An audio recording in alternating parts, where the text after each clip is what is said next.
इस पर रजत, आपका वोट किस तरफ है? हाँ, क्या उछाल में बेचने की रणनीति कारगर होगी? मैं मानता हूं कि उछाल में ही बेचना चाहिए। जैसा कि आपने याद किया होगा, बजाज फाइनेंस, बजाज फिनसर्व में मैंने वही राय दिया है। तो sell on rallies is my view. सहमत हैं? सहमत है। और अगले साहब? मेरी भी रैली कल इनफैक्ट हमने बजाज फाइनेंस में बेचने की बात की थी। आज मुझे लगता है बजाज फिनसर्व ज़्यादा गिरेगा। ओके, हमारा जो सवाल है वो ओवरऑल पूरे मार्केट पे है कि क्या आपको उछाल में बेचना चाहिए? हाँ, और बाजार ओवरसोल्ड थे, इसलिए एक उछाल इस समय बाजार में आप आते हुए देख रहे हैं। बिल्कुल 10 मिनट के अंदर जो रिकवरी आई है मार्केट में बाजार खुलने के बाद, आप देखिए जो स्टॉक्स गिर रहे थे, हम कह भी रहे थे अडानी ग्रुप के स्टॉक्स पर रखिएगा नज़र। अडानी पावर हो गया अब 10% ऊपर। अडानी एंटरप्राइज में मूव नहीं आएगा, ये एफएनओ के बैन में है, कल गिरा भी कम था। लेकिन देखिए जो कल गिरे थे स्टॉक्स, उनका हाल क्या है इस समय। और अगर आप ऑब्जर्व करें, अडानी पोर्ट देखिए कल गिरा था, आज किस तरह का उछाल है। जेट देखिए कल 3% लुढ़का था, आज ऊपर है। अल्ट्राटेक देखिए पिछले 2-3 ट्रेडिंग सेशन से जोर से गिर रहा था, आज ऊपर है। रिलायंस इंफ्रा देखिए 2.5% मजबूत है। रिलायंस कम्युनिकेशन में भी उछाल, रिलायंस कैपिटल भी भाग रहा है। तो जो स्टॉक्स गिरने में आगे थे, इस वक्त का ट्रेंड ये बता रहा है वो बढ़ने में आगे हैं। आईसीआईसीआई बैंक का इसका एक सटीक उदाहरण देखिए, कल जोर से गिरा था, 3-4% की गिरावट, आज 1.5% मजबूती के साथ ये शेयर कारोबार कर रहा है। रेमंड देखिए 2 दिन से गिर रहा था, कल भी कई लोगों ने बेचा इसे, अब देखिए आज भाग रहा है। ये सारे स्टॉक्स जो गिर रहे थे वहाँ पर आज एक तगड़ा उछाल देखने को मिल रहा है। सुमित, इतने सारे स्टॉक्स की बात हुई, कोई स्टॉक में अगर आपको नज़र आ रहा हो मोमेंटम और मोमेंटम के लिए प्ले करने जैसा तो बताइएगा, क्योंकि बाउंस बैक नज़र आ रहा है कुछ शेयरों में, या वेट करेंगे और उछाल में बेचना ही चाहेंगे? नहीं, देखिए बहुत सारे स्टॉक्स में बाउंस बैक आ रहा है, क्योंकि सडन हमने सेल ऑफ देखे थे मोस्टली स्टॉक्स के अंदर, और वहां से अभी ये ओवरसोल्ड कैटेगरी से एक बार के लिए बाउंस बैक दिखा रहे हैं। तो ये बाउंस बैक अगर सस्टेन करा तो वापस से तेजी का मूव लेगा, और अगर नहीं करा तो सेलिंग भी बढ़ सकती है। तो अभी स्टॉक स्पेसिफिक ट्रेड ज्यादा बेटर है। अभी जैसे हमने मार्केट खुलने के पहले बात करी थी कि आईटी स्टॉक्स के अंदर थोड़ा सा अपसाइड मूव हमको देखने को मिल सकता है, तो आईटी स्टॉक्स यहां से थोड़े थोड़े अप मूव दिखा रहे हैं, जिसमें एचसीएल टेक, विप्रो, टाटा एलेक्सी, हेक्सावेयर, इन सब स्टॉक्स में एक अपसाइड मूव देखने को मिल रहा है। आई थिंक हेक्सावेयर के अंदर सीएमपी पे ट्रेड ले सकते हैं। हेक्सावेयर यहां से एक बॉलिंगर बैंड के लोअर बैंड से एक बाउंस बैक दिखा रहा है, तो there is a possibility that Hexaware में हमें यहां से अपसाइड मूव देखने को मिले। 322 के आसपास ये अभी ट्रेड कर रहा है, स्टॉक को सीएमपी पे बाय करें। 315 का इसके अंदर स्टॉप लॉस लगाएं, और इस बाउंस बैक और पुल बैक के अंदर हेक्सावेयर ऊपर में 335 से 340 रुपए तक का स्तर दिखा सकता है। 320-322 के आसपास हेक्सावेयर को बाय कर लेना चाहिए। ओके, 320-322 यह लेवल जहां पर आपको तेजी का कॉल इस समय आ रहा है। अच्छा, बैंक ऑफ इंडिया देखिए, जो आपको एक बार 10% नीचे के भाव दिखा रहा था, आज अब ये करीब 2% का ही नुकसान बाकी रह गया है। 89 के आसपास के लेवल वायदा कारोबार में देखने को मिल रहे हैं। जैसे कि हम आपको बता रहे थे कि मैनेजमेंट ने अपनी ओर से यहाँ पर पूरी कोशिश ज़रूर की है, और लगता है कि बाजार कहीं ना कहीं ये भी रीड कर रहा है कि क्या 6% के नीचे एनपीए आ गए तो अब ये पीसीए से बाहर होगा क्या, क्योंकि यहाँ पर जो पोजीशंस बन रही हैं वो बहुत ही ज़बरदस्त है। 22% के आसपास का बिल्डअप है। जरा एक बार वायदा कारोबार के आंकड़े आपके सामने लेकर आएंगे और उसके बाद इस पर नज़र डालेंगे। हमारे साथ अब संदीप जैन भी जुड़ चुके हैं। संदीप, कैसे देखा आपने इन नतीजों को? और ये बड़ा इंटरेस्टिंग है कि बाजार खुलने के बाद निचले स्तरों से बैंक ऑफ इंडिया में इतनी तगड़ी बाइंग आती हुई और इतना ज़बरदस्त बिल्डअप वायदा कारोबार में देखने को मिल रहा है। अब देखिए इस समय आपकी स्क्रीन पर ये जो नीचे आप देख रहे हैं 20% की बढ़ोतरी दिखाई दे रही है इस सीरीज के वायदा कारोबार में। या सर्टेनली देखिए, काफी हद तक तो बहुत सारी चीजें डिस्काउंट हुई है। ऐसा नहीं है कि इतना करेक्शन के बाद अब और भी और जगह मिलती जाए और करेक्शन होते रहे। तो कहीं ना कहीं ऐसा ही होगा कि जो पीसीए का इंतजार है उसके चलते मुझे लगता है कि इन स्टॉक्स में अब बहुत ज्यादा गिरावट एक्सपेक्ट नहीं करनी चाहिए। एसेट क्वालिटी जितनी बुरी होनी थी हो चुकी है, और अब इतनी इजीली मुझे नहीं लगता कि जो सिस्टम अब बन रहा है, भले ही वो रेगुलेटर हो, आरबीआई या सरकार हो, हर लोग अब कहीं ना कहीं एसेट क्वालिटी के ऊपर, हो सकता है कि शॉर्ट टर्म में कहीं ना कहीं नई चीजें उजागर होके आए और कोई नया ग्रुप आए, कुछ आए, कहीं आईएलएफएस जैसा और कोई एपिसोड्स हो, but overall in the longer run ये चीजें सही होगी। एकदम एक्सट्रीमली बीटन डाउन स्टॉक्स है, बट फिर भी मेरी यही राय है कि अभी भी फ्रेश बाइंग नहीं करनी चाहिए। अगर लेना ही है तो मैं कहूँगा बैंक ऑफ बड़ौदा या एसबीआई या पीएनबी, इन टाइप के स्टॉक्स में निवेश करें, ज्यादा बेहतर होगा, rather than going for the second रंग ऑफ दिस पीएसयू स्टॉक्स। ठीक बात है। दरअसल पीएसयू बैंक इंडेक्स भी बाउंस कर रहा है। सच्चाई ये है कि जिन जिन शेयरों में 3 दिन से गिरावट थी वही उछल रहे हैं, तो आज उसमें ये भी शामिल है। आप देखिए पीएसयू बैंक इंडेक्स है इस समय 1% ऊपर, बाकी सारे पीएसयू स्टॉक्स भी देखिए बैंक वाले उनमें भी उछाल देखने को मिल रहा है और बैंक ऑफ बड़ौदा से अच्छे नंबर्स के आने की उम्मीद भी बनी हुई है। तो पीएसयूज में भी एक उछाल के साथ इस समय कारोबार हो रहा है। कजारिया आप देखा था 5-6% गिरा था, वो भी उछल रहा है। वो दिन के निचले स्तर से प्रदीप इस समय 6.5% की रिकवरी दिखा चुका है। वो खाड़ ये वीक क्वालिटी स्टॉक और देखिए कल नंबर्स आने के बाद पिटा था और अब ये भी नीचे खुलने के बाद रिकवर कर चुका है। तो अच्छी बात ये है कि बाजार अब कल की गिरावट के बाद और गिरने के लिए तैयार नजर नहीं आ रहा है, बढ़ भी नहीं रहा है। जहां पर कमजोरी हो चुकी है वहां पर एक रिकवरी देखने को मिल रही है। ये ट्रेंड साफ तौर पर बना हुआ है। गिरने वाले और बढ़ने वाले शेयरों में अभी भी लेकिन गिरने वाले शेयरों की संख्या थोड़ी सी ज़्यादा नज़र आ रही है। लेकिन अडानी पावर भी देखिए गैप डाउन खुला और नीचे से 10% की रिकवरी इस स्टॉक ने भी दिखाई है। इन्फीबीम भी कमज़ोर खुला लेकिन उसके बाद रिकवर करता हुआ। जुबिलेंट फूडवर्क्स पे रखिएगा नज़र क्योंकि इसके नतीजे आने वाले हैं कल के दिन और उससे पहले ये स्टॉक मजबूत है। वागले साहब पिज़्ज़ा ऑर्डर करना चाहेंगे या कल नतीजे देखने के बाद ही तय करेंगे, बताइए। हेमंत ये प्री रिजल्ट रैली है, ठीक बात है, जो थोड़ी हद तक सस्टेन होगी। मेरा वो वाला कॉन्फिडेंस नहीं है कि ये 40-50 रुपए ऊपर जाएगा। 1200 वाला कॉन्फिडेंस नहीं है, 1220 है, 1240 तक की मैं बात करूंगा। मार्केट माहौल नॉर्मल होता तो मैं 1260-1270 की बात करता। 1222 तो सर आज का हाई है। हाँ, तो मैं 1240 तक की बात कर रहा हूँ। ओके, तो यहाँ पर बहुत रिस्क वाले ट्रेडर्स ले सकते हैं या नहीं लें? नहीं लें, आपका सवाल ये है। ठीक है, तो फिर छोड़ दीजिए। वागले साहब ने अभी भी अपने वो जो प्रण है उसको कंटिन्यू रखा है, नए साल में पिज़्ज़ा ऑर्डर नहीं करने का प्रण, लेकिन भाग रहा है ये स्टॉक देखिए भाई। और ये शेयर कल के दिन में भी बहुत गिरा नहीं था और आज नतीजों से पहले एक दिन अच्छा प्रदर्शन दिखाता हुआ। प्रदीप, गोदरेज इंडस्ट्रीज अगला स्टॉक है जो मेरे रडार पे आ रहा है और इस पे सुमित नजर डालिए, क्या मंदी का ट्रेड देखते हैं आप? पिछले करीबन 2 महीने के लेवल तोड़ता हुआ ये स्टॉक नजर आ रहा है शुरुआत में ही, क्या करेंगे? सेल बनता है स्टॉक के अंदर। स्टॉक ने दिसंबर के लोज ब्रेक कर दी है। 500 के नीचे अगर ये गया, साइकोलॉजिकल जो सपोर्ट बनता है 500 का, तो और भी गिरावट देखने को मिलेगी। स्टॉक यहां से इमीडिएटली नीचे में 480 490 ये लेवल्स दिखा सकता है। स्टॉक के अंदर सेल बन रहा है सीएमपी पे। स्टॉप लॉस लगा है 510 या फिर 511 के आसपास का, टू बी वेरी प्रिसाइज। 511 के स्टॉप लॉस से स्टॉक को सेल करें। 500 के नीचे जैसे ही जाता है तो 490 480 के लेवल्स हमको स्टॉक के अंदर देखने को मिल सकते हैं। ओके, तो गोदरेज पे आपको फिलहाल 480 490 के लेवल आते हुए दिखाई देंगे। वागले साहब, आप क्या देख रहे हैं? एफएमसीजी पे ऐसे भी आपकी नज़र पड़ी हुई है और यहाँ पर एक और स्टॉक मेरी नज़र में आ रहा है, वो है डाबर।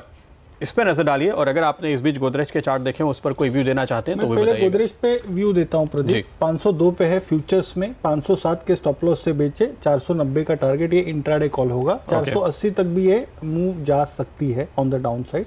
वीक है, बेसिकली इसका पैटर्न वीक है।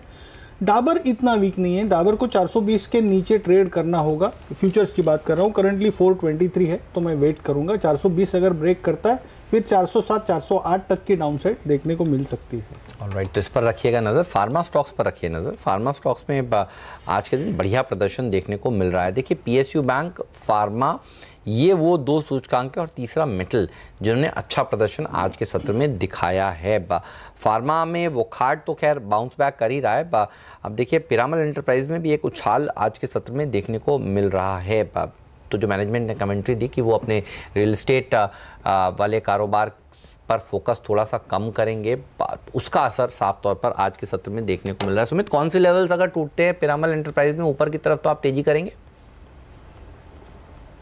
देखिए पिरामल एंटरप्राइज के अंदर स्टॉक यहां से थोड़ा सा एक बार बाउंस बैक देने दे, उसके बाद इसमें तेजी बैठे। अभी थोड़ा सा जल्दी हो जाएगा तेजी का ट्रेड लेना। स्टॉक का ऊपर में 2240 2250 का लेवल टूटने के बाद इसमें तेजी में बैठना चाहिए और फिर इसमें 2200 के नीचे का स्टॉप लॉस लगा के ऊपर में टारगेट्स बनेगा 2350 तक का। यहाँ पे हेमंत, टोरेंट फार्मा अच्छा दिख रहा है। टोरेंट फार्मा के अंदर बाइंग बनती है। टोरेंट फार्मा को सीएमपी पे ट्रेड किया जा सकता है। आई थिंक स्टॉक के अंदर इमीडिएटली बाय कर ले। स्टॉक यहां से एक अच्छा अपमूव दिखाएगा। 1870 के आसपास ट्रेड कर रहा है। यहां से ऊपर में हमें टारगेट्स जो दिखाई दे रहे हैं चार्ट्स के ऊपर, वो 1920 1930 के टारगेट्स हैं। सीएमपी पे अगर बाय करते हैं तो 1845 1850 के आसपास का स्टॉप लॉस होगा, यानी 20 से 25 रुपए नीचे का स्टॉप लॉस लगाएं। ऊपर में 1925 से 1930 तक के टारगेट्स हमको टोरेंट फार्मा के अंदर देखने को मिल सकते हैं, तो ये स्टॉक अभी लेने वाला बन रहा है। सर डॉक्टर रेड्डी देखिए, डिवीज लैब देखिए, सारे फार्मा, टोरेंट फार्मा की बात अभी हमारे एक्सपर्ट ने करी, औरोबिंदो फार्मा देखिए, सारे फार्मा स्टॉक्स में आज ज़बरदस्त खरीदारी। स्ट्राइड्स आपको नहीं भूलना चाहिए, 1.25% 1.5% ऊपर ये स्टॉक का इस समय कारोबार कर रहा है। वागले साहब, कोई नज़र आ रहा है फार्मा स्टॉक में कहीं तेजी? हेमंत, ये बाउंस बैक है, ये पकड़ के आपको एक लिमिटेड मूव के लिए प्ले करना है तो मैं डिवीज लैब के साथ जाऊंगा। 1485 के करंट लेवल्स है, मुझे लगता है ये 1505 1510 तक जा सकता है। एक 10 रुपए स्टॉप लॉस, 20 22 25 रुपए टारगेट, ये ट्रेड सेटअप बिल्कुल बनता है। तो तेजी के ट्रेड में आप एक सीमित रेंज को ही प्ले करने की कोशिश करें, वागले साहब ये बात करें। और इसकी जो वजह नजर आ रही है हेमंत, मैं आपको बताऊं, अगर आप इस समय देखें कि जहां पर ओपन इंटरेस्ट का बिल्डअप वायदा कारोबार में है, वो कौन से स्टॉक्स हैं, तो वो स्कॉट्स है जो 5.5% नीचे है, चेन्नई पेट्रो है जो 3.5% नीचे है, गोदरेज है जो 1.5% नीचे है, गेल है जो करीब 1.5% नीचे है। तो जो बिल्डअप हो रहा है वो शॉर्ट साइड में ज़्यादा हो रहा है। ट्रेडर्स यहाँ पर मंदी के ट्रेड ज़्यादा ले रहे हैं और इसलिए आज पंड्या का फंडा में भी मैं आपको एक मंदी वाला ही स्टॉक बताने वाला हूँ। पिछले हफ्ते हमने आपको श्रीराम ट्रांसपोर्ट जैसे स्टॉक्स बताए थे और ये कहा था कि अगर 4% तक की उछाल भी आए तो और बेचिए, और वो स्ट्रैटेजी आपकी ज़रूर कारगर रही है। आज जिस स्टॉक पर हम आपको बेचने का कॉल दे रहे हैं वो है BEML। डायरेक्टर साहब वो स्टॉक आपकी स्क्रीन पर लेकर आएंगे। BEML के स्टॉक पर जो बेचने का कॉल आपको दिया जा रहा है उसकी क्या वजह है? स्टॉक में आप कमजोरी आते हुए देख रहे हैं और ये स्टॉक अगर आप देखें आज फंडामेंटली कहां खड़ा है, इस स्टॉक का PE क्या आप अंदाजा लगा सकते हैं कि क्या है? तकरीबन 55 के PE पर यह स्टॉक आज ट्रेड कर रहा है। इतना महंगा वैल्यूएशन किस स्टॉक को मिलता है? बाटा को मिलता है, FMCG जैसे कुछ स्टॉक्स को मिलता है जो बड़ी ग्रोथ दिखाते हैं। ये जो कंपनी है इसने पिछले 10 सालों में अपना टर्नओवर बिल्कुल नहीं बढ़ाया है। जो कंपनी 10 साल से कारोबार स्टैग्नेंट रखती है उसमें इस तरह का वैल्यूएशन टिकना काफ़ी मुश्किल होता है और वही आप यहाँ पर अब आते हुए देख रहे हैं। इनके नतीजे कैसे हैं आपको बताऊं। पिछले छमाही के दौरान फर्स्ट क्वार्टर और सेकेंड क्वार्टर मिला के देखिए तो 10% से सेल्स गिरी थी और वो 1200 करोड़ के नीचे आ गई थी और लॉस 75 करोड़ का था पिछले साल पहली छमाही में, वो इस साल बढ़ करके 144 करोड़ पर आता हुआ दिखाई दिया। तो इस स्टॉक पे अगर आप देखें इसका जिस तरह का परफॉर्मेंस है उसको देखते हुए ये हाई वैल्यूएशन बिल्कुल भी टिकने मुमकिन नहीं लगते हैं।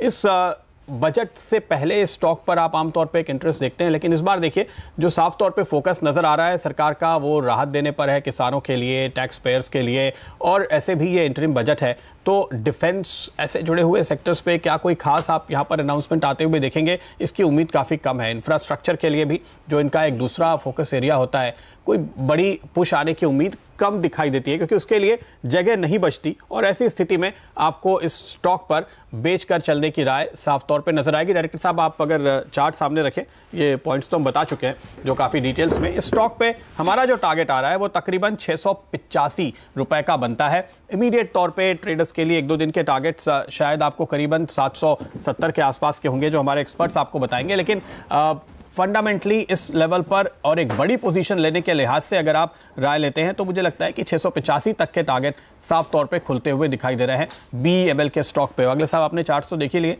क्या देखते हैं? ब्रेकडाउन है, क्लियर ब्रेकडाउन है। करंटली एट 796, 804 का आपका स्टॉप लॉस होगा। 1% की रिस्क मैं सजेस्ट कर रहा हूँ। सरप्राइज नहीं होऊंगा कि 765 768 के लेवल्स आ जाए आज और कल में। 765 768 ये इमीडिएट टारगेट है। बिल्कुल मैं कह रहा था 670 के आसपास के लेवल शायद आएंगे, तो देखिए वागले साहब ने इमीडिएटली आपको ये टारगेट दिया है, लेकिन अगर आप यहाँ पर गिरावट और कितनी आ सकती है ये अंदाजा लेकर चले तो मेरा टारगेट यहाँ करीबन 685 रुपए तक का बनता है। उसके बाद फिर हम आगे सोचेंगे। जो पुल बैक था, जो पूरी उछाल थी, वो इसमें फेल हो चुकी है, ये साफ तौर पर नजर आ रहा है। सुमित, आपके टारगेट क्या होंगे BEML के लिए? बिल्कुल ये सही स्टॉक पकड़ा है। स्टॉक वीक है। सितंबर 2017 से इसने मंदी करना स्टार्ट किया था, पूरे साल इसने 18 में भी मंदी करी है, फिर इसने बाउंस बैक दिखाया। बाउंस बैक में 900 रुपए तक का, 925 तक का पुल बैक दिखा के अब ये वापस से अपनी मंदी पकड़ रहा है और पिछले 7 दिनों में स्टॉक ने ऊपरी लेवल से अच्छा खासा दबाव दिखाया है। स्टॉक यहां से अच्छा खासा फॉल दिखाएगा। बोलना चालू किया तब से ये ऑलमोस्ट 8 से 10 रुपए गिर चुका है और अभी ये और अपनी स्पीड बढ़ाएगा।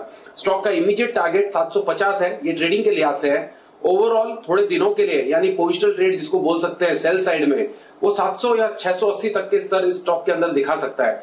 स्टॉक को CMP पे सेल करें, एग्जिस्टिंग सेल को होल्ड करें। 815 का इसमें ट्रेडिंग के लिहाज से स्टॉप लॉस लगाएं। 750 और 700 तक के टारगेट्स BEML के अंदर देखने को मिल सकते हैं। बिल्कुल, तो 680 के टारगेट के साथ सुमित भी सहमत नजर आते हैं। इमीडिएटली 750 के लेवल इनको दिखाई देते हैं। तो BEML यह है आज का मेरा पंड्या का फंडा स्टॉक और एक शॉर्ट की कॉल जो अब आपको स्टॉक करीब 4% नीचे दिखाई देगा। वागले साहब ने इस बीच एक ट्रेड ढूंढा है, बताइए वागले साहब। प्रदीप, हम ये स्टॉक पे काफी कल भी बात कर चुके हैं। सिमिलर पैटर्न जो कल था वो आज है, वो है India bulls housing finance. Weakness बढ़ेगी अभी 668 669 के करंट लेवल से 675 का स्टॉप लॉस, मेरे लिए 650 648 तक के डाउनसाइड टारगेट्स, और मुझे लगता है ये आज के दिन में ही आने चाहिए। ओके, 650 648 तक के टारगेट इंडिया बुल्स हाउसिंग में आने की संभावना नजर आती है। इस पर हम पहले बात कर भी रहे थे। तो ये एक और शॉर्ट कॉल आपके लिए आता हुआ इस समय। BEML इस बीच देखिए करीब 4.5 से 5% का नुकसान दिखाता हुआ 700 माफ कीजिएगा, आपके सामने वो स्टॉक हम लेकर आएंगे। जी हाँ, 781 के लेवल यहां पर आते हुए नजर आ रहे हैं। हमारे साथ इस बीच अश्विनी गुजराल .com के फंड मैनेजर अश्विनी गुजराल भी जुड़ चुके हैं। अश्विनी, गुड मॉर्निंग, बताइए क्या ट्रेड देख रहे हैं आप? देखिए, आज जो है बहुत ज़्यादा नीचे की तरफ फॉलो थ्रू नहीं नज़र आ रहा है, तो मेरे हिसाब से शायद आज गुंजाइश है एक शॉर्ट टर्म बॉटम बनने की, जहां से एक 100 पॉइंट तक की रैली निफ्टी में आ सकती है। तो फिलहाल जो है अभी का जो लो बना है 10,620 का स्टॉप रख के इंडिविजुअल स्टॉक्स पर्टिकुलरली बैंकिंग में बाइंग की जा सकती है। मेरे हिसाब से एक बार ये 10,690 फ्यूचर्स पर और बैंक निफ्टी में 26,700 हम क्रॉस करेंगे तो शॉर्ट कवरिंग तेज़ी पकड़ेगी, तो उसके लिए तैयार रहना चाहिए। आज बहुत ज़्यादा शॉर्ट करने में इतनी वैल्यू नहीं है। इंडिविजुअल स्टॉक्स में ICICI बैंक बाय है, 343 का स्टॉप, 360 का टारगेट। हेक्सावेयर बाय है, 318 का स्टॉप, 335 का टारगेट। और BOB बाय है, 108 का स्टॉप और 116 का टारगेट। ओके, तो ये है वो स्टॉक्स जहां पर आप तेजी कर सकते हैं। अश्विनी आज कह रहे हैं कि बाजार काफ़ी गिरावट के बाद अब ऊपर जाने की कोशिश करेगा। बैंक ऑफ बड़ौदा आपको 116 तक के टारगेट दिखा सकता है, नतीजे हैं इस पर ध्यान रखिएगा। हेक्सावेयर 335 के टारगेट आ सकते हैं, स्टॉक में भी 318 का आप लगाएंगे एक स्टॉप, और ICICI बैंक 360 के टारगेट के साथ तेजी की कॉल आपके लिए आती हुई। शुक्रिया अश्विनी आपका इस पूरे अपडेट के लिए। और इस बीच एक स्टॉक जहाँ पर मुझे तेज रिकवरी निचले स्तरों से दिखाई दे रही है वो है REC। कैश मार्केट में भी यहाँ पर अच्छे खासे वॉल्यूम है, तकरीबन 35% के आसपास के वॉल्यूम इसके औसत वॉल्यूम के सामने, यानी अच्छी बाइंग इन लेवल्स पर निकल कर आई है ऐसा लगता है REC के लिए। वागले साहब क्या दिख रहे हैं इस चार्ट पे?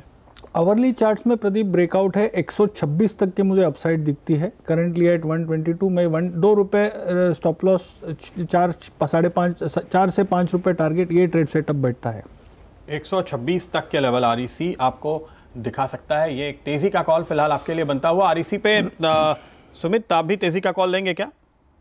बाउंस बैक के लिए तेजी की जा सकती है। स्टॉक ने पिछले 7 दिनों में मंदी दिखाई है, करेक्शन दिखाया ऊपरी लेवल से, और आज इसने अच्छा बाउंस बैक दिखाया है। स्टॉक अभी 122 के आसपास है, बाय बनता है। 119 रुपए 50 पैसे का इसके अंदर स्टॉप लॉस लगाना है। 126 और 130 ये 2 टारगेट्स REC के अंदर हमको जल्दी देखने को मिल सकते हैं। 119.50 के स्टॉप लॉस से बाय करें, 122 पे 126 से 130 के टारगेट्स के लिए।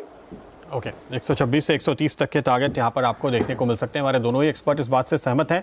गिरने वाले स्टॉक्स की फहरिस्त में इस समय अब आपकी नज़र होगी इंडिया बुल्स हाउसिंग पे। देखिए अभी अभी हम बात कर रहे थे और किस तेज़ी से गिरा है ये स्टॉक, अब तकरीबन 5% नीचे के लेवल आते हुए आपको दिखाई देंगे। ये आप देख सकते हैं इंडिया बुल्स हाउसिंग। अभी हमने कॉल दिया और तेज़ गिरावट यहाँ पर आती हुई नज़र आ रही है। अगले साहब देखते ही देखते दिन के लोस पर DHFL इसके पीछे अब करीब 4% का नुकसान यहाँ देखने को मिल रहा है, और मंदी की पोजीशन 5% के आसपास शुरुआत के आधे घंटे के अंदर बन चुकी है स्टॉक पे। कैसे देखते हैं आप DHFL को? यहाँ भी शॉर्ट करेंगे? ये फॉलो करेगा, और नॉर्मली दोनों वीक होते हैं, दोनों साथ में चलते हैं। इंडिया बुल्स में ज़्यादा मोमेंटम होता है। DHFL में यहाँ पर शॉर्ट करूंगा। 176 का करंट बाय है, 176 178 ये शॉर्ट करने की रेंज होगी। 181 का स्टॉप लॉस, 165 का टारगेट। राइट, तो देखिए पूरा स्पेस प्रेशर में साफ तौर पर दूसरे दिन लगातार सीएट के नंबर्स कमज़ोर आए थे, तो वाले साहब 3% नीचे खुलने के बाद रिकवर हो गया। अपनी बात हुई थी, ये पहले गिर जाता है तो फिर आगे गिरने की गुंजाइश कम हो जाती है। अच्छा, अपोलो टायर आप देखें ये थोड़ा कमज़ोर हो रहा है।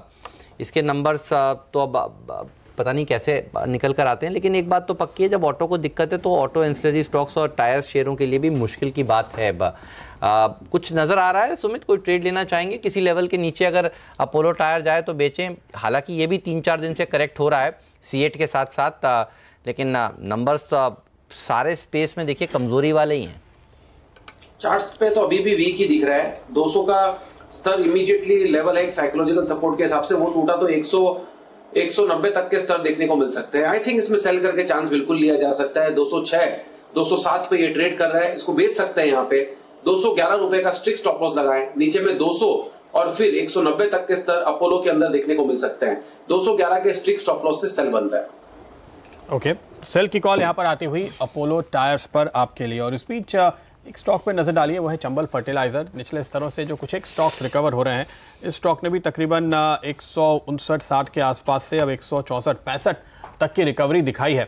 वागले साहब, इसके चार्ट आप देख रहे हैं, एक अच्छा करेक्शन हमने देखा है स्टॉक में पिछले 2 हफ्तों के दौरान, और ये एक सेक्टर होगा जिससे थोड़ी उम्मीद करेंगे कि बजट से भी सहारा मिले। क्या लगता है आपको? प्री बजट रैली जो हम नॉर्मली फर्टिलाइजर में देखते हैं, ये वाला मामला है इसमें भी, बट ये अगेन ऊपर में कितना टिकेगा इसका डाउट है। मैं 175 तक की बात करूंगा, अभी 166 है, तो आप एक 4 रुपये स्टॉप लॉस, 8-10 रुपये टारगेट प्री बजट, ये इसके ऊपर आप ज़्यादा मत करिए, सिर्फ 1 से 2 दिन के ट्रेड के लिहाज से लीड लीजिए। ऑलराइट, तो इस पर रखिएगा नज़र। और आप देखिए और कौन से स्टॉक्स हैं जहां पर आज एक्शन, अच्छा बाजार एक सीमित दायरे में कारोबार कर रहा है, नीचे जाता है तो वहाँ से रिकवरी आती है, ऊपर में भी टिक नहीं पाता। तो वेट एंड वॉच का अप्रोच शायद लोग अपना रहे हैं। जैन साहब, कैसे देख रहे हैं आप ये जो आज का मार्केट है? कल इतनी बड़ी गिरावट के बाद आज थोड़ा सा थमने की कोशिश कर रहा है। हाँ, ये थोड़े सा थमने का कोशिश जरूर कर रहा है, बट मुझे ऐसा लगता है कि आज का मार्केट बहुत इंपॉर्टेंट है किस तरीके से क्लोज होता है। क्योंकि कल देखिए जिस तरीके से मार्केट ने बिना कोई रेस्पेक्ट दिए बहुत आराम से 200 डेमा को, जो कि बहुत ही इंपॉर्टेंट एवरेज होता है, भले ही वो टेक्निकल एनालिस्ट हो या फंडामेंटल एनालिस्ट हो, सभी देखते हैं, और उसको बहुत आराम से तोड़ के नीचे बंद हुआ है और अच्छा खासा डिसाइसिवली ट्रेड करके। और आज भी देखिए अगर कोई अच्छा बाउंस बैक आ जाए तो जनरली 2-3 क्लोजिंग आती है तो रिकन्फर्मेशन हो जाएगी। बट ओवरऑल मुझे ऐसा लगता है कि बजट के पहले कोई बहुत बड़ी तेजी आ जाए, ऐसा मुझे नहीं लगता कि संभव है। अब कहीं ना कहीं ऐसे लेवल पे मार्केट आ जाएगा थर्सडे के दिन और बजट फ्राइडे को अनाउंस होगा, तो अगर बाउंस भी करता है और अच्छे कुछ अनाउंसमेंट्स भी आ जाए, जो कि मुझे नहीं लगता कि बहुत उम्मीद करनी चाहिए इस बजट से, तो वहां पे भी वो फिर कहीं ना कहीं 10, 750, 800 एक वो रेंज है जिसको क्रॉस करने में तकलीफ आएगी। जिस तरीके से 10,950, 11,000 को क्रॉस नहीं कर पाया, क्योंकि मुझे कोई बहुत अच्छे कोई क्लूज दिखते नहीं है कि भले वो ग्लोबल लेवल पे हो या डोमेस्टिकली हो। तो मेरे हिसाब से I am not very bullish on the markets. One should be very cautious और मिड कैप, स्मॉल कैप्स थोड़े से दूर रहे। और मैंने कल भी दोपहर के शो में यही कहा था कि मैं आईटी स्टॉक्स, थोड़े बहुत एफएमसीजी स्टॉक्स और थोड़े बहुत हो सकता है फार्मा स्टॉक्स, डिफेंसिव स्टॉक्स पे ध्यान दूंगा। So I will stick to my that. लेकिन सर एक चीज है, अगर वित्त मंत्री कर दें तो थोड़ा मूड सुधर सकता है। बताइएगा, क्या आप भी इत्तेफाक रखते हैं CNBC आवाज़ की इस मुहिम के साथ? क्या आप भी खड़े हुए हैं? एक बार बताते हैं, मुहिम देखिए लगातार बढ़ती जा रही है। सुनो सुनो सुनो सुनो सुनो सुनो, शेयर मार्केट में निवेश करने वालों का ये सवाल है कि क्या वित्त मंत्री long term capital gain tax खत्म करने का बोल्ड फैसला करेंगे?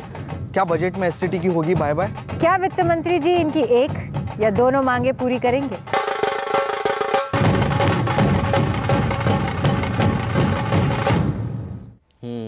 तो एक या दोनों मांगे पूरी करेंगे। कहते हैं कि पहले तो हम LTCG के लिए ही कह रहे थे, लेकिन देखिए STT भी अगर घट जाए तो क्या कहने। जैन साहब ये बताइए, आप हमारे साथ हैं क्या? LTCG चला जाना चाहिए? बिल्कुल, बहुत सही है ये। इनफैक्ट बहुत अच्छा मुहिम आप लोगों ने शुरू किया है, और LTCG हटाओ के साथ जो आपने आप साथ में STT लगा दिया ना, वो और बहुत अच्छा है। और साथ में कहूंगा कि CTT भी लगाएं, क्योंकि क्या होता है 3-4 चीज मांगे तो कई बार ऐसा हो जाता है कि नेगोशिएशन के टेबल पे एक चीज मिल जाए। बट चूंकि मुझे ऐसा लगता है कि इतनी जल्दी से ये सरकार मतलब जब लास्ट ईयर लगाई है तो और ज्यादा मतलब आवाज को और मजबूत करते रहेंगे आपके चैनल के माध्यम से, तो हो सकता है कि गुहार पहुंचेगी। और मुझे ऐसा लगता है कि ये तीनों टैक्सेस अगर हटते हैं और कुछ भी अगर इनमें कोई भी मतलब कोई भी अगर छेड़छाड़ करती है सरकार तो बहुत पॉजिटिवली मार्केट लेगी। और one of the costliest markets है इंडियन मार्केट्स अगर ट्रेडिंग के लिहाज से देखें, वो कमोडिटीज हो, इक्विटीज हो, और इसीलिए काफी ट्रेड यहाँ से एक्सपोर्ट हो रहा है। और आप देखिए SGX में वहां पे अब स्टॉक फ्यूचर्स भी आ रहे हैं, तो वहां पे भी इनफैक्ट वहां का ओपन इंटरेस्ट निफ्टी का ज्यादा हो रहा है। तो ये सारी चीजें चिंता का विषय है, जो कि मुझे लगता है कि फाइनेंस मिनिस्टर को देखना चाहिए और इस चीज पे वाकई में इस मुहिम को कहीं ना कहीं बहुत इंपॉर्टेंस देना चाहिए। और कहीं ना कहीं ये सारे टैक्सेस पे बहुत जरूरी है रिविजिट करना, क्योंकि अदरवाइज जो हमारी ब्रोकिंग इंडस्ट्री है वो वाकई में डोलड्रम्स में है, बहुत प्रॉब्लम्स में।